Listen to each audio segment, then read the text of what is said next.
So let's get right into it. So welcome to the webinar, which is obviously centered around current events, or the title of the webinar being Cyber Warfare and its Impact on Your Business. My name is Jan Bervar. I'm the product owner of the Conscia Cyber Defense Solutions, which is the MDR solutions that we offer. And with me, I have David Kasabji, who is our threat intelligence czar, who will be helping us on our journey into the depths of the current happenings in terms of the impact of cyber warfare on businesses which are connected somehow to the current events, or also those who are perhaps not connected. So we'll take about 45 minutes, leaving some space at the end for the questions and answers. And I will get right into it. So welcoming you on behalf of Conscia. Conscia is a pan-European company. We employ almost 1,000 people, more than 400 engineers. And one of our core strategies is to be a leading cybersecurity provider in the European space. So we are present in 6 markets. And David and me are hailing from Slovenia, where our SOC and threat intelligence services are based. So getting right into it, today's topics is cyber warfare and its connection to our businesses, to our organizations. And just to start with, we will do some very basic definitions to see if we all agree on what cyber warfare is. So cyber warfare is any kind of digital adversarial activity, so some kind of hostile activity which is created by states and is based on kind of a policy. So it's a kind of a focused, planned activity by states. The typical characteristics of cyber warfare, it's hard to attribute that. So we are never completely sure that a particular state is standing behind particular activity, which also creates the ease of false flag operations. One of my typical questions in the past was, why is so much cyber warfare tolerated without any kind of physical response?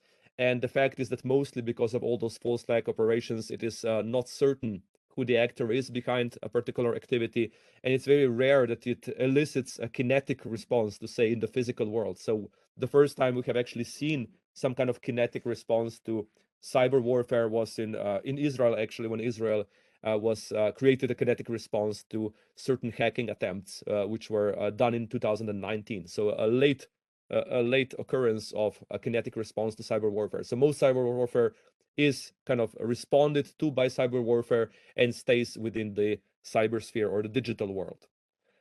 What is also important, I think, is that we have to always gauge about the scope of cyber warfare. So who is involved? Otherwise, we wouldn't be here, right? We are all coming mostly from backgrounds of either commercial or non-profit organizations, for example. And it is in our interest to understand how cyber warfare will impact us, who are not directly involved in any kind of political conflicts.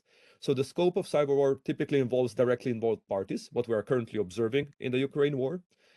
It also, of course, impacts everybody who is indirectly involved, so or the allies of involved parties, and sometimes, interestingly, also the representatives, for example, of those parties. It is perhaps not a well-known fact that, for example, that every 6 months or so, I think, a different country takes over the EU presidency. And it's a fact that the number of cyber attacks against the state, which is or the country which is the EU president, increases significantly. So if you are a representative of a particular organization, then you become the focus of attacks. So even those things are, I think, very important to realize in terms of cyber warfare. So even if you're an organization in a country that is leading the EU, we are seeing an increase in attacks just because of that particular fact. And of course, one of our topics for today is how do those conflicts impact people who are not perhaps even indirectly involved in that, so organizations which will be subject to echoes or secondary effects of those kinds of cyber warfare. So those are the main questions for today. So how does the happening in Ukraine influence the rest of the organizations, either critical infrastructure or non-critical infrastructure? And this is something which we will answer today. Secondly, we have to kind of agree on what are the typical technologies which are being used to conduct cyber warfare. So what are the weapons? And one of the primary weapons still is malware. So a lot of actors who are directly involved in cyber warfare will actually rely on malware as a primary tool to conduct some kind of, to achieve a particular aim. You might remember, for example, the classic example of Stuxnet years ago, where the idea is for state actors to create new, fresh malware which is typically designed to evade existing malware frameworks which are used for defense. So the idea is that countries or states will be creative in terms of investing a lot of money into the creation of new strains of malware which are really hard to detect or require some kind of defender's response. The malware, of course, has three core aims. One is to compromise the integrity of the system which it infects, so provide some kind of remote control of a certain system. Then, of course, to steal data and conduct data exfiltration by stealing sensitive data. And of course, the most obvious part of malware typically is to destroy, to basically make availability compromises through either logical destruction, so destruction of data, or even physical destruction, which we remember from the times of Stuxnet, which was actually physically destroying the centrifuge, centrifuge system used to enrich uranium. Right, so malware is still a primary tool which we see, and malware will be the focus of David's today discussion about the tools which are used in the Ukraine war. The second obvious tool which we use in cyber warfare is DDoS. So DDoS is a simple to use tool to knock a particular adversary out of the internet, and mostly we are seeing brute force volumetric attacks, very popular stuff, very easy to do. And if you are a critical provider, this of course might have significant impact if the entire system or ecosystem of service providers cannot defend from the volume of those attacks, or if you don't have any contingency plans on how to deal with those attacks. So those would be, I would say, two mainstream tools which are used by cyber for offenders.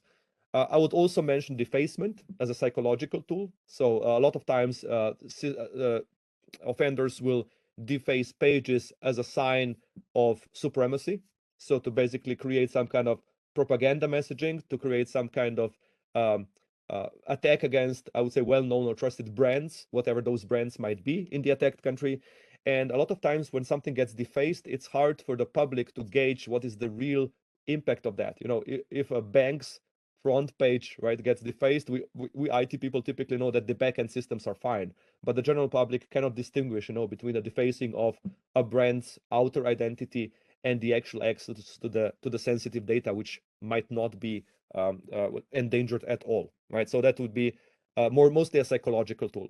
And lastly, of course, we have disinformation. We will not talk a lot about disinformation today because disinformation is typically a weapon which is used through social networks and not something which we can easily defend from as IT professionals. So we'll mostly focus on the left side of this picture, but let's be aware that those are the four primary cyber warfare weapons that state actors are using today.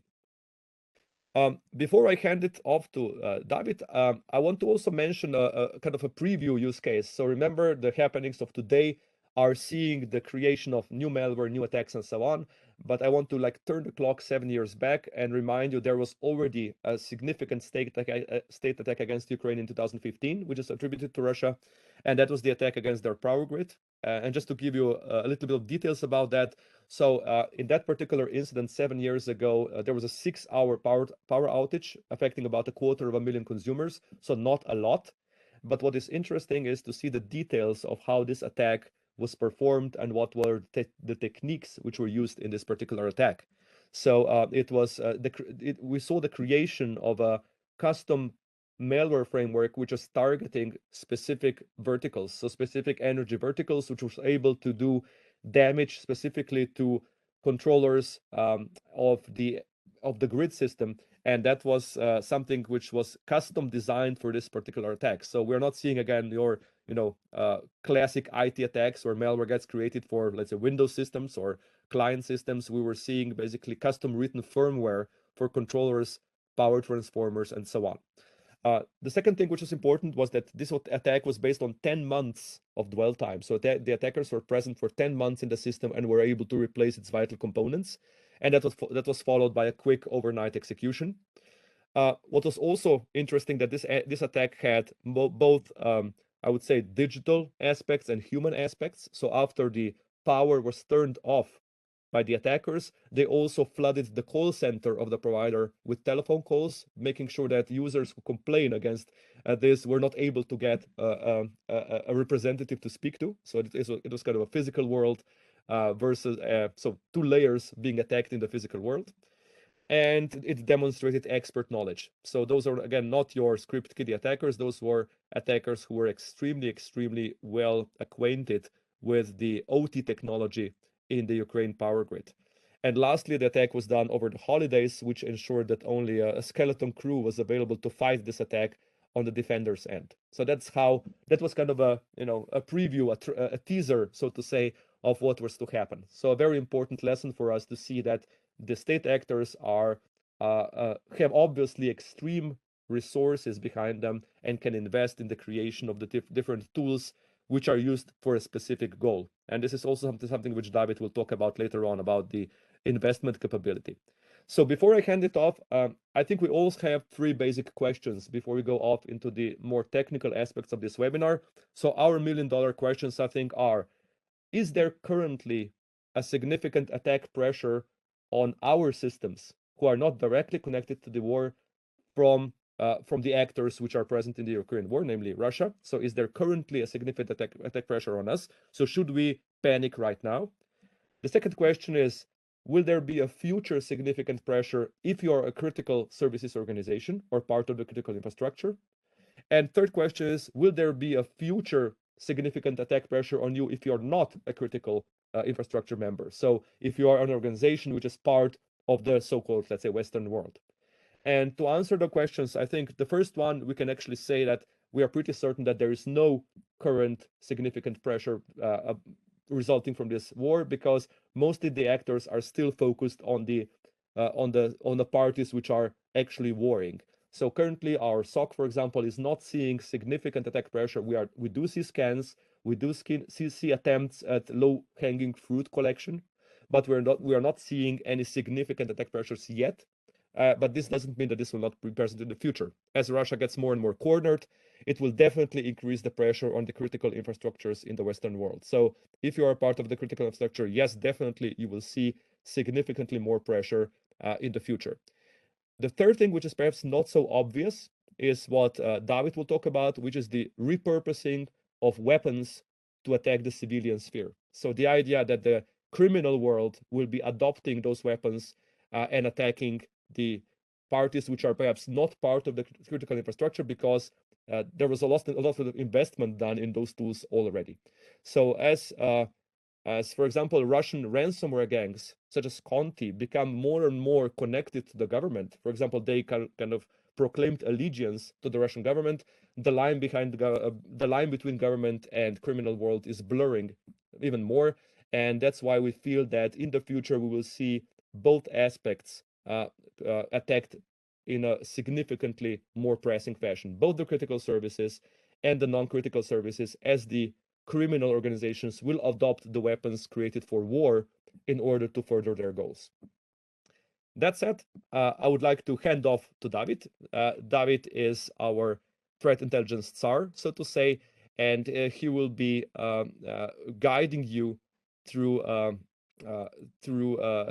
more in-depth look of the ransomware and of the tools which are used in this particular conflict. So I will pass control to David, and he will take you through specific aspects of this conflict. So David, off to you. Hey, yeah, thank you, and hello everyone. Jan made a great introduction to the cyber warfare in a general scope, and with my part, I would like now to narrow it down to the actual conflict in Ukraine, or we can now definitely say it's a war in Ukraine, right? And my presentation will be, driven with a flow where we will first explore the known threat actors from the past, right? From the aggressor in this point being Russia, right? So the Russian nation state sponsored threat actors. And then we will examine quickly their TTP, so like tactics, techniques, and procedures. This will help us in the context of attributing the known activities, the known cyber activities in the Ukraine war, and perhaps help us to cross-reference those with the known threat actors, right? Because at the moment we have to be aware no one took official, attribution of certain attacks, right? But knowing your enemy is always our goal in threat intelligence, because you know how to then defend yourself against future potential attacks.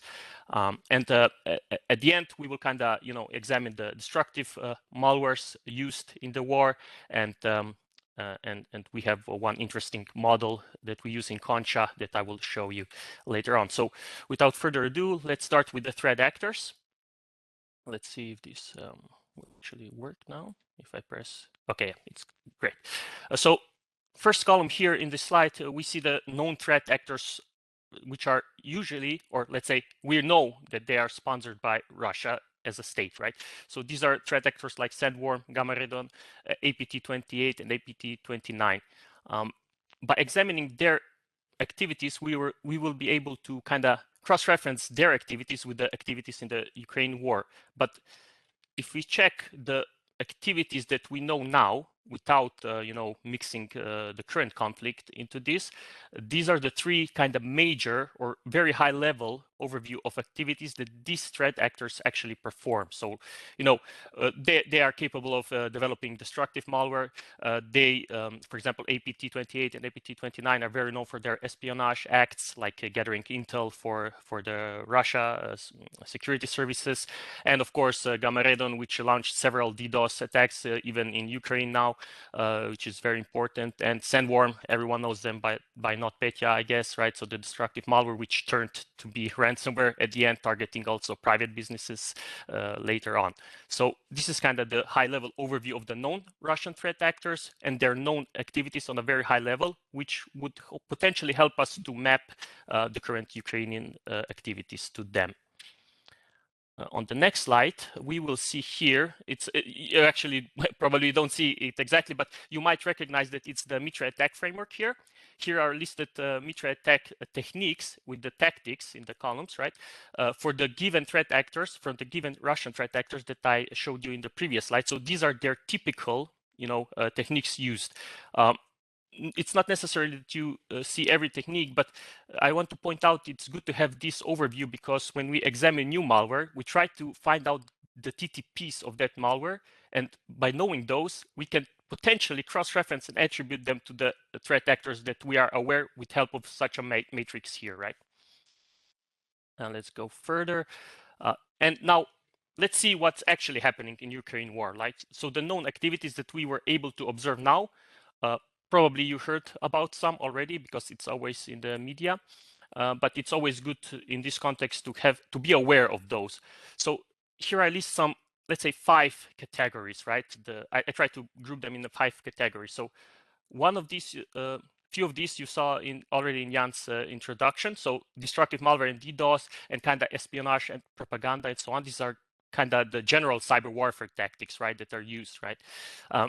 And for example, if we go through each briefly, so the destructive malware, yeah, we heard about Whispergate, Hermetic Viper, Isaac Viper. So we see all of this kind of Viper style of malware, right?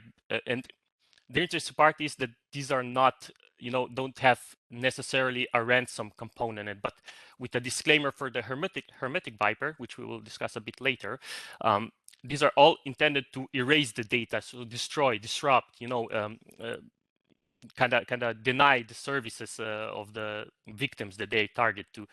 And if we move on to the distributed denial of service category, we observed several Ukrainian government websites that were brought down for several hours even, or sometimes if it's during the nighttime, it was for days and so on.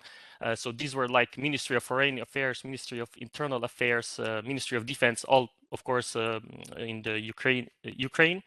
And also the 2 biggest banks like Privat Bank and Oshad Bank were also targeted by DDoS, because it's the financials that are helping in the Ukraine context. Of course, without good espionage, without good reconnaissance, there is no successful cyber attack operation. So that in the context of cyber warfare, we were able to actually observe some phishing campaigns that were targeting some critical infrastructure, like energy sector specifically. We will see in the next slide some examples of these phishing attempts. The main purpose is to either trick employees or the recipients of these phishing or social engineering techniques to give out some credentials, or to just obtain information in general, about the infrastructure, like hardware and software assets in the given organization or given entity. The propaganda part, yep, it's important in the context of cyber warfare. But it's very limited to the cyber warfare again, right? So it's not maybe a concern for us, for the businesses, for the private businesses, and the countries that are not involved in the war. But it's good to know, for example, that Russia is very prominent in kind of naming this war as a special military operation. And if you observed some of their news, you could see that they are kind of advertising this as liberation of Ukraine people because they are under certain harsh regime and so on. And this propaganda is very important because Assange quoted, he said that people need to be fooled into a war, right? No one likes wars. People don't like wars. Of course, let's move on to the supply chain attacks. And these supply chain attacks, I put it as a separate category, but these concrete this specific supply chain attack that we observe is very much connected to the DDoS and espionage acts. So Kitsoft is an IT company in Ukraine which was managing, several websites of governments, for example, right? And by compromising Kitsoft, the adversaries were able to, obtain information about government websites, the critical infrastructure websites, and it was easier for them, to perform disruptive attacks towards them. And with that said, we have to be also aware that in the certain timeline, it's happening every day, like depicted in this, bottom part. It's, 3rd March, 7th March, 9th March. Every day there's some new cyber activity in the ongoing conflict. So what I want to point out with that is that it's really relevant that we stay on top of these and have the, necessary threat intelligence to combat and be prepared for the potential, redirection of those cyber attacks. Okay, on this slide, just a few examples which I mentioned. So, for example, this picture depicts the interesting part that I mentioned. So the Hermetic Viper was initially just a destructive malware, but the latest sample that we observed had this party ticket, it's codenamed party ticket component, which is a ransomware component to it. So it gives us an idea, about repurposing the malware. So it was initially thought as a destructive malware, but soon it's very it seems easy to add a ransom component to it. And this is the screenshot that you get as the ransom note, right, at the end. But it's very trivial here. So it sees, we observed that this was kind of a trial run, to see if the ransom part works. It's mentioning future elections in the US, so it's a bit weird, yeah. In the next screenshot, we see the defacement example. So the one of the websites that I mentioned. So this is the Ministry of Defense website that was defaced by the Russian cyber attacks. The phishing campaigns, right, that I mentioned, and of course the latest ISEC Viper. This is the error messages that you receive and when you reboot, for example, the victimized machine. With that knowledge, right, so we know now certain activities are happening. I would like now to focus on the technology, especially in the destructive malware part here. Because destructive malware, we believe, is actually the one that will be repurposed after the war. So perhaps change into ransomware or something like that, or even used as a destructive malware as it is, right? It's good to know, in the context of Ukraine war, who they target now. So Jan said, yeah, at this moment, we do not believe that it is unlikely that they will use this destructive malware to target some Western organizations at this very moment, because their interest is to hide their, crown jewels. This is the adversary's crown jewels. It's their destructive malware. This is their, intellectual property. They don't want to give it out to many researchers out there, so they would be prepared for them and craft some nice detection and prevention rules. So it's targeting at the moment Ukrainian governments, Ukrainian military facilities. And of course, since it's destructive malware, the intent is to erase data. Okay, of course, this is the logical aspect. And again, like Jan mentioned, there's also the physical aspect. They can disrupt, critical infrastructure, like, taking over some energy infrastructure, to take out electricity, internet, and so on, which we can already observe in Ukraine. That's happening.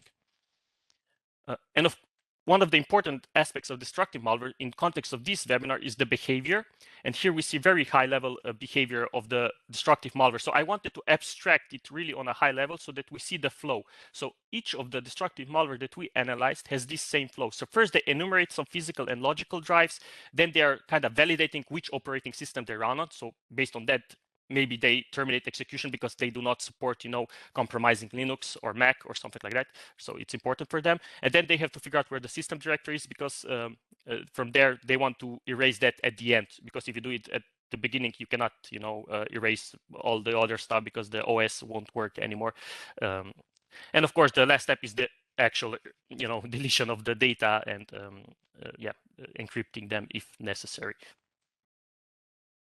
And finally, I would like to mention destructive malware consequences. So yeah, these are very obvious, I know, but it's good to mention. So the victim machine, of course, is no longer usable. You receive the message that we saw, the system operates, the operating system is not found, right? And all data is lost. And if you don't have recovery or the backups, you literally lost your data like forever. And in the context of Ukraine war, these are one of the known malwares, the most used actually destructive malwares in the Ukraine war, which is Hermetic Viper, the newer version, which is Isaac Viper, and the a bit older one, the Whispergate. So the Isaac Viper one is the newest one. So maybe just to give you a very short, introduction to it. It is very similar to Hermetic Viper. That's why a lot of researchers thought it's probably the same, malware, but just a different variant. But when we were reverse engineering this Viper, the sample, we could observe that it was written actually in the different programming languages, like the previous version, and it made different system calls while still maintaining the same flow. So, like I said, in the behavior part, so still enumeration, validation, and erase. And one of the samples obtained actually had also the debug log. So it seems that the actors are also testing this and this malware still. So they are actively in development. This malware. This is very important. So you could see some debug files, like actually writing out what each step is doing. In this case, and now that we know, that the malwares are used and these are really disruptive and they pose destruction on our assets, we at Conscia, had to develop some sort of model. We developed it even before, but now it's perfect time to use it. We call it Malice. Malice stands for the malware lifecycle, and with this malware lifecycle, it actually depicts the high-level overview of what goes into developing a malware. So we will try to attribute a cost to each phase of this model, which you will soon see. And this cost will kind of tell you how hard it is to change or modify each phase. So with that, we will try to understand how hard or easy it is to repurpose a certain malware for a different target, a different intent, and so on. So let's see the phases. Okay. Oh, yeah. So target. The first phase is, of course, target. Every cyber attack needs to have a target. So who do we want to target? And perhaps why. And this is the very general step, right? The next phase is, of course, the purpose. What do we want to do by attacking this target? By launching a cyber attack, to do what is the purpose? Do we want to destroy their data? Do we want to gain information, intelligence, espionage? It depends. Or do we want to perform ransomware attacks to extort them for money? So we need to define the purpose, because the purpose is then actually important for the malware development itself, what kind of malware we need. But before you start with the development itself, the adversaries or let's say the adversaries need to perform sort of reconnaissance, because now we know the target, we know the purpose about it, and now we can perform reconnaissance on that targets, right? Or target if it's singular. And by obtaining infrastructure information such as software and hardware assets, it will greatly help the malware developers, to come up with some exploits with the given assets that the target has. And by knowing all that, the adversaries can start developing the actual malware. This is the actual software used there, of course, at the end. And this is we will see the the highest cost in the Malice model. Of course, at the end, it's the deployment and execution. It's worthy to mention it because it's not only developing malware, you at the end have to deploy it and execute it. And if it's successful execution, then you can only call it a successful operation, right? And now in the circles below, I kind of attribute the cost values for each phase. So for the target, we can see that it's very easy to change. So it has a low level of cost, right? So it's very easy to change target. You have to be very specific here. So today I'm targeting Jan, but tomorrow I can easily say I will target David. So by not thinking about anything else, just these words, it's very easy to do. Okay, I want to change the target. Very easy, right? The purpose is a bit tricky one. It can be very high or very low. It's very low to change the purpose, of the malware if it can contain the same source code that it was in its initial purpose. So if you still want to destroy something, but we want to now destroy it in the Jan's environment, not in David's, for example, it's very easy to change it. It's very easy to change it. But if you want to somehow now extort David instead of Jan, but we have to change the whole code for it because it was meant to, to be a destructive malware, or let's say espionage act, and it's very hard to change it into a destructive malware in this case. Okay, reconnaissance, it's kind of in the middle, it's not that easy to perform. Actually, it's quite easy to perform, but it's noisy. And that's why the adversaries don't want to do it, fingerprinting, scanning, phishing campaigns, social engineering, so on. It's noisy, that's why it's risky, right? But it's not that hard to perform at the end.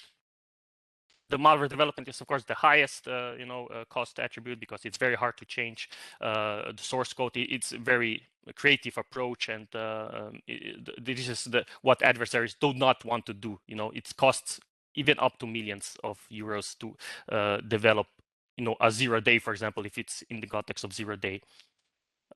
And of course, the deployment execution is also not the easiest part, of course. Yeah, so you have malware, but now you need to execute it and evade the detections and prevention. This is very hard to do at the end.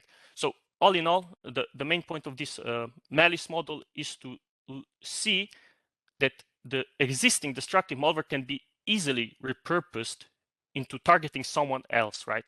And this is not to kind of have some scare tactics here or anything like that, but it's very good to be aware about the threat intelligence that we have about current malware, because if it's so easy to retarget it or repurpose it to to a different target, it is very valuable information that we can get today from the existing malware, and to be prepared if it potentially would attack us, because no one would, if it costs millions, so like you see in the Marvel development, if it costs hundred thousands of euros even, right, it's not worth to just throw this in the trash right after the war. Definitely not. So they want to reuse these things that cost millions and probably even years to develop, or months at least to develop such a sophisticated malware, right?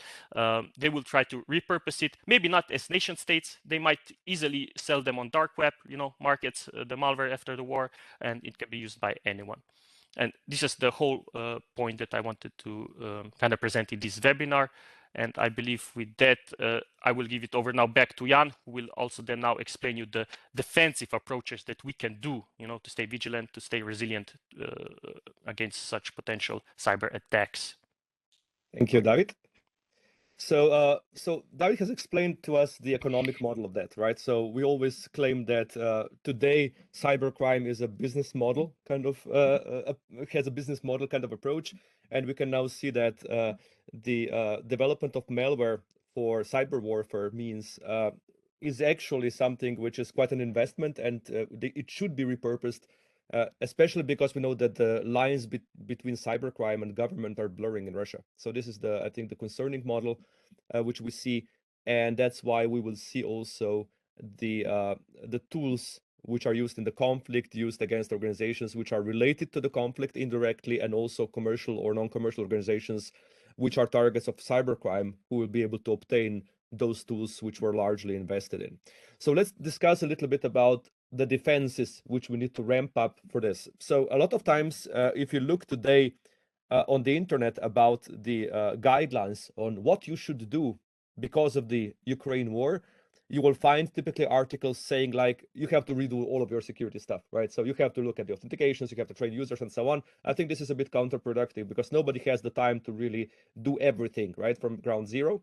So I wanted to give you two different slides. One slide would be, what are your long-term architectural focuses? So what should be things in which direction you should be moving architecturally or with your security roadmap? And the second slide will be things which you should do now, right? So at this moment in time, to mitigate things which are coming in the near future, right? So first of all, let's talk about strategies. So things you should do in the long term in order to respond to the happenings in Ukraine. So first of all, we have seen all the malware coming out as the major tool which will be used against you as well.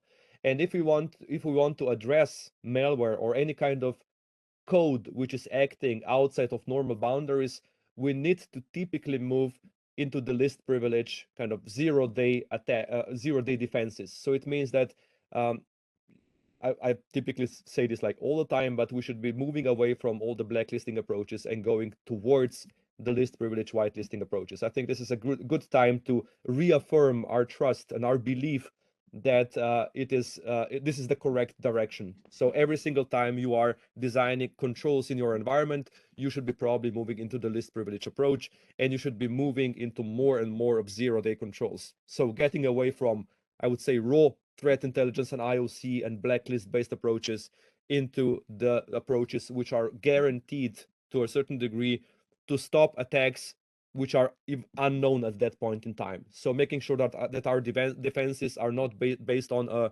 race with the attackers, but are based on some kind of generic approaches which are able to spot even day zero attacks. So that means behavioral, whitelisting stuff, or anomaly-based detection. So we should be investing way more in that particular area, be it on the network endpoint application side. So that's definitely a confirmation that this is the correct approach, because the attackers are still predominantly using things which are based on execution to attack our environments.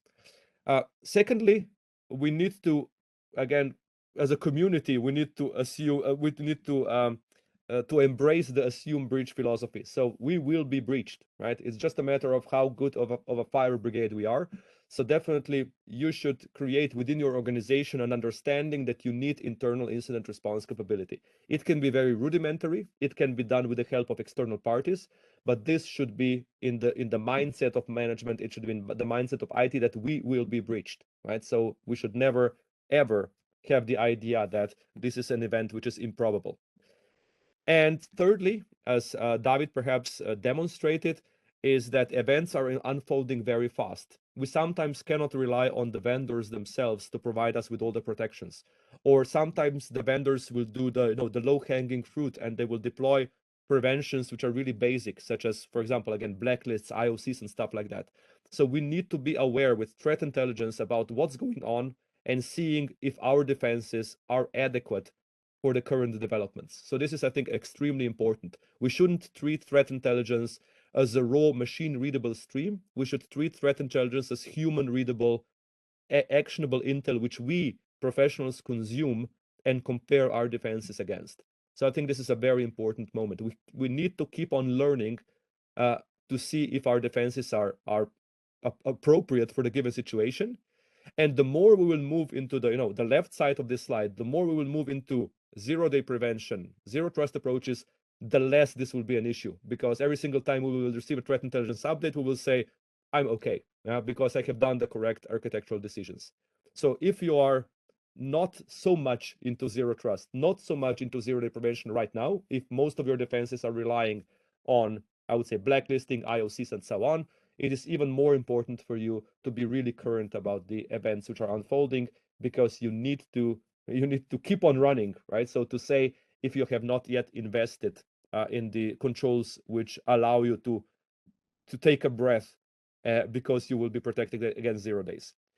Thirdly, I think that the time is ripe, and the upper managements of our companies understand that times are different, times are changing. So now it's a good time to create, I think, new budgets for new security investments. So if they have not listened to you before, most managements now are listening. So it is our experience that there has been kind of a wave of awareness in upper managements where you can actually probably finally get certain investments through, because it is now, I think, high time when attacks are about to increase, mainly because of Russia being cornered into this situation.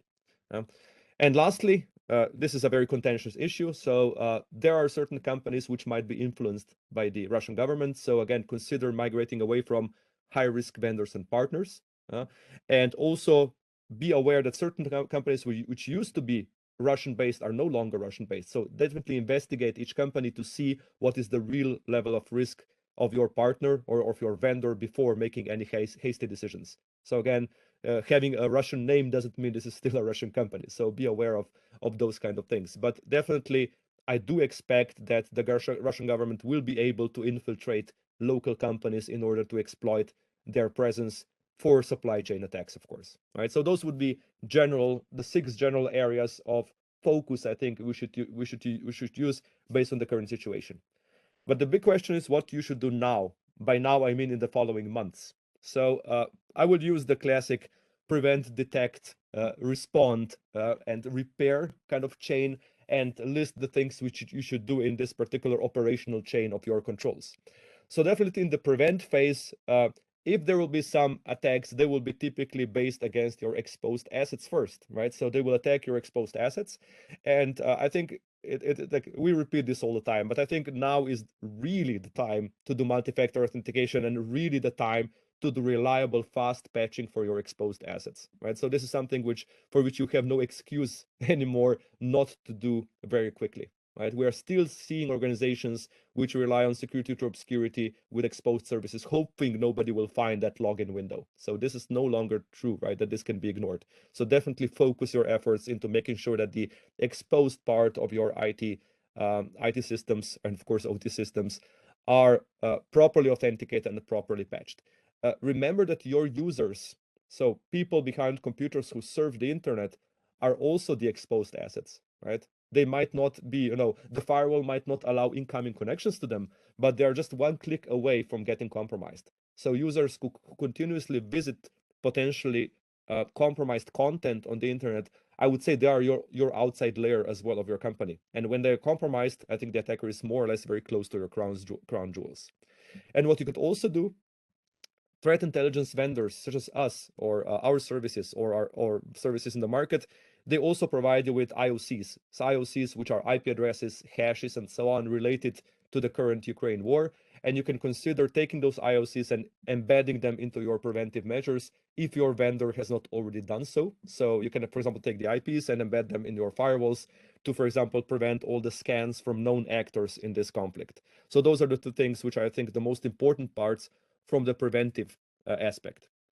I think what you should do, you should also consider that this is the right time to address the other part of security, which is the detection part, right? The yang to the prevention's yin.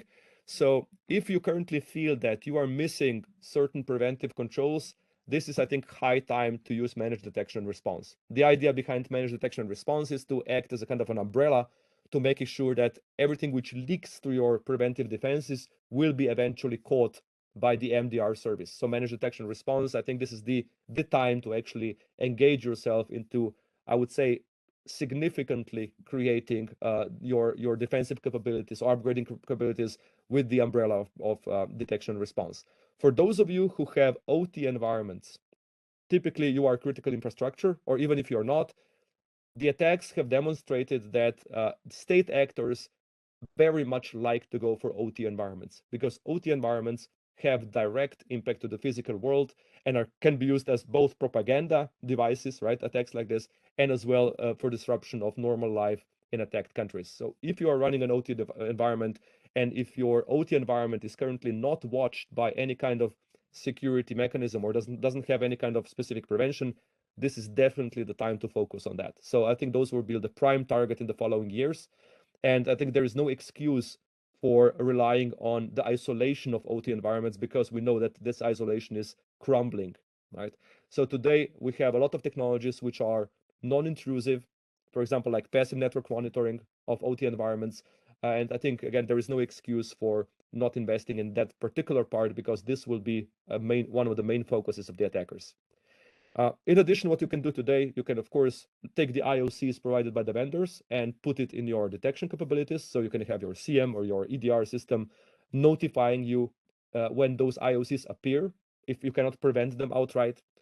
And if you already have an MDR service and you are watching your environment, also make sure that you're watching any kind of partners who might be doing supply chain attacks against you, right? So this is an important part. So Kaseya has taught us that, a managed SOC or a SOC service or an MDR service should not only look at yourself, but also at the gateways to your partners, as well as, for example, things which are already present on the internet. Thirdly, in the respond phase, definitely test your incident response plans. If you don't have them, create them, at least rudimentary ones. So aim to achieve at least a basic level of incident response capability in-house. And if you need skills, if you need help, get a contract with an external partner who is able to back you up with an SLA to arrive as a fire brigade when necessary. So a combination of local knowledge, so at least basic local incident management capability combined with an external company's skills, I think is essential to have today with something which is available to you on short notice.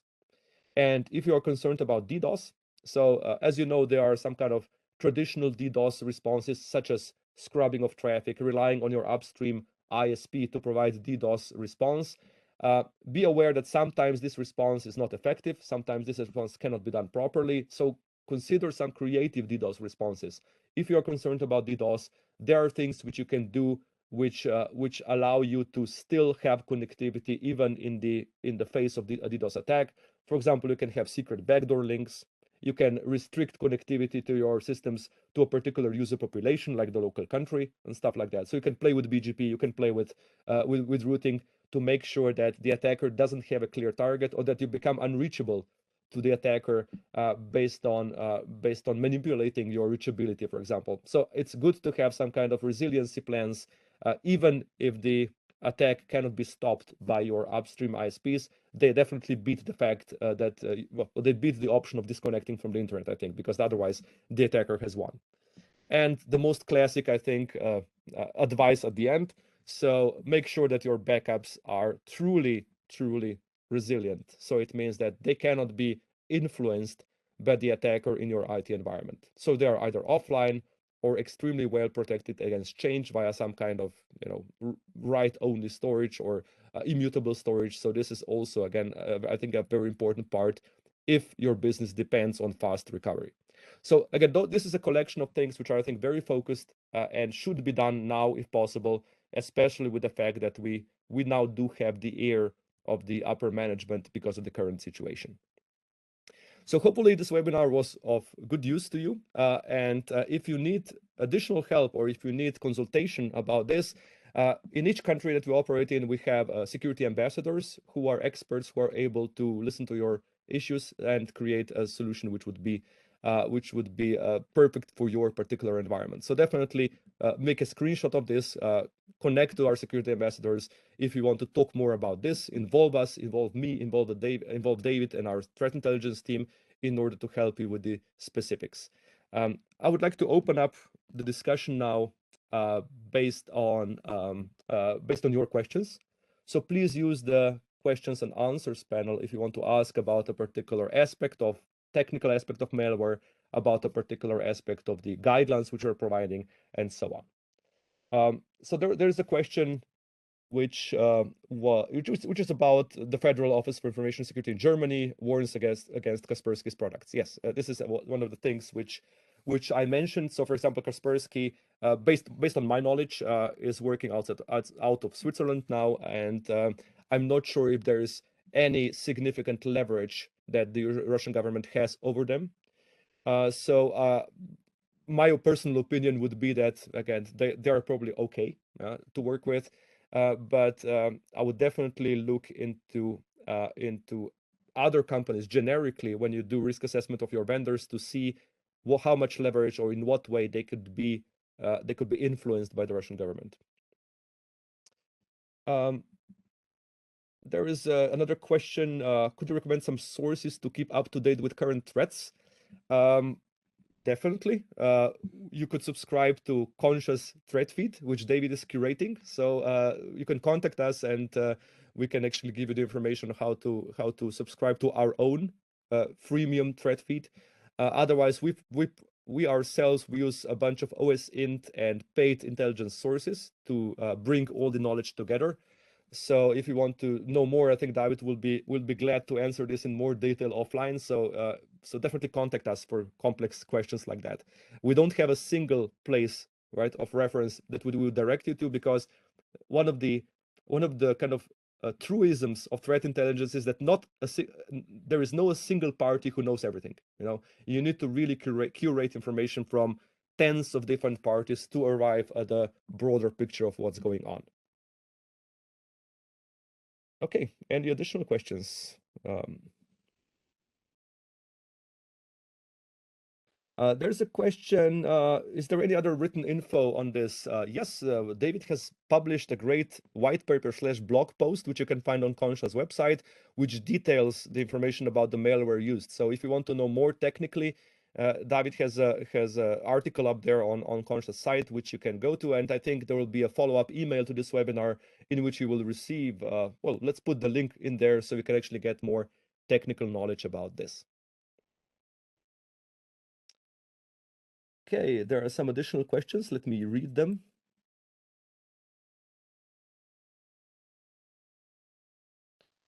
So Lars, very good question. So one thing is threats from Russia, which are here, but there's also the Ukrainian IT army conducting similar attacks towards companies, especially European companies still operating in Russia. So I cannot do like a politically correct comment on that. I definitely think that any the things which are of criminal nature we should definitely not endorse in this case. But let me try to answer this in a funny way. So I think it was Mikko Hipponen who said, not all hackers are Russian, right? About 20% of them are actually Ukrainian. So that's kind of a joke answer to your serious question. But I definitely feel that we should definitely not single out Russia as the only threat actor. We should be prepared for any kind of threat actors in this situation, because obviously it's a war situation and desperate measures are being taken, even with a lot of collateral damage. So we should take a higher moral stand here and defend against any attacker, because it is our environments which are important, and our personal data and our organizations. So Carl is remarking, in general, it's common that attackers live and root around in an environment for a long time. Yes, this is a very, very good observation. So in most cases that we see, attacks are not lightning fast. So it means that when you are attacked, you don't have seconds to respond. In most cases, when we, for example, are called for incident response, we find out that organizations have been compromised for 4, 6, 8 months and so on, because the modus operandi of attackers today is such that the attackers, as they penetrate your environment, they will stay in that environment for as long as possible to find out where your crown jewels are. And that typically takes months. So there is an extremely good chance that an MDR service or somebody observing that environment will stop them or will catch them and stop them very early in this process if you are continually observing that environment. So yes, definitely, this is one of the shifts in the mentalities of attackers as they shift towards ransomware, right? If they want to delete everything, they want to do it as quickly as possible if it's directed against the clients. But if they want to have a larger scope of deletion or a larger scope of ransom, they will definitely remain in your system for a long time, significantly increasing our chances of detection, right? Most of the time we detect such attackers within hours of them entering the system. But again, without any kind of visibility, without any kind of continuous monitoring, those attackers tend to stand in your systems for 6, 8 or more months, which is witnessed by the 2015 Ukraine hack, where the dwell time was actually 10 months. There's also a question: how do you protect backups, since you need to be able to have network access? Yes. So how do you protect backups properly? So today there are a lot of backup systems which are write only. So it means they keep different copies of data. So even if some malicious data is written to them, they still could keep copies of all data and so on. So that is one option. And the second option would be to have a compromise of an offline backup and a more not a frequent backup schedule. So there is no perfect solution for that, definitely, but a combination of kind of warm backups, like write once, read many times, and offline backups would be probably the best choice at this point.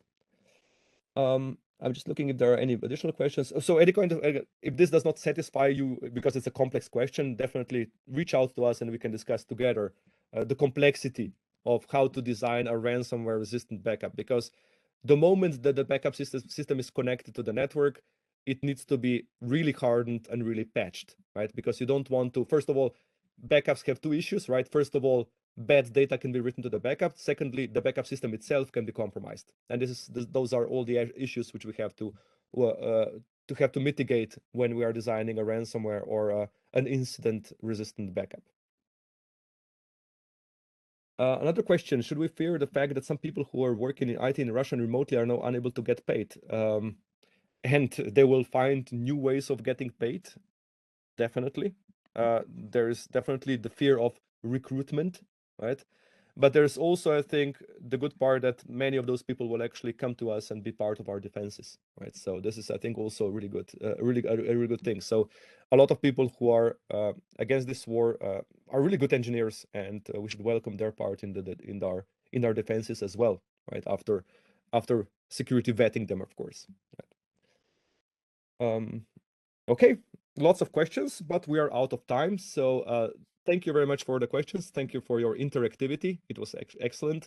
So any questions you might additionally have, any kind of interaction you want with us, any kind of help you need from us, either in terms of services or consulting, please contact our security ambassadors. And I thank you very much for attending this webinar and hope to see you all on the next one. Thank you very much. Bye-bye.